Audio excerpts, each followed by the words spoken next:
کابل کې ځانمرګي برید طالبانو تر هدف مخکې ختم کړ. بلخوا طالبانو ایران ته څه پیغور ورکړی، نو جزئیات هم دلته وګورئ او چینل هم سبسکرایب کړئ. د طالبانو د کور او ښار جوړولو وزارت ویان محمد کمال افغان رسنیو ته تایید کړی چې نن ساعت یوه ځانمرګي بریدګر یاد وزارت ته د ننوتلو پر مهال چاودنه رامنځته کړې ده. نوموړي زیاته کړې چې بریدګر غوښتل یاد وزارت ته ننوځي چې اصلي هدف ته تر رسېدو وړاندې د طالبانو امنیتي مسؤلینو له منځه وړی دی.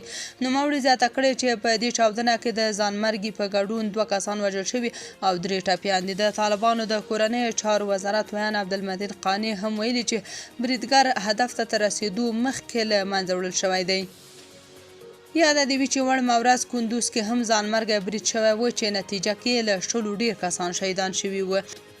بلخوا طالبان وایي د ایران په بې کیفیته زعفرانو ځان نه بدنامو. د ایران د زعفرانو صندوق د بورډ یوه مدیره پلاوي له څرګندونې وروسته چې ګواکې افغان سوداګر د دغه هیواد زعفران قاچاق او صادروي، د طالبانو د سوداګرۍ وزارت دا څرګندونې بې بنسټه بللې دي.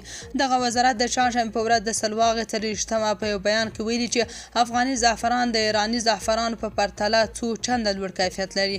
یاد وزارت د افغانستان لخوا د ایراني زعفرانو قاچاق او صادرات رد کړي او په وینا هیڅ دلیل نشته چې افغاني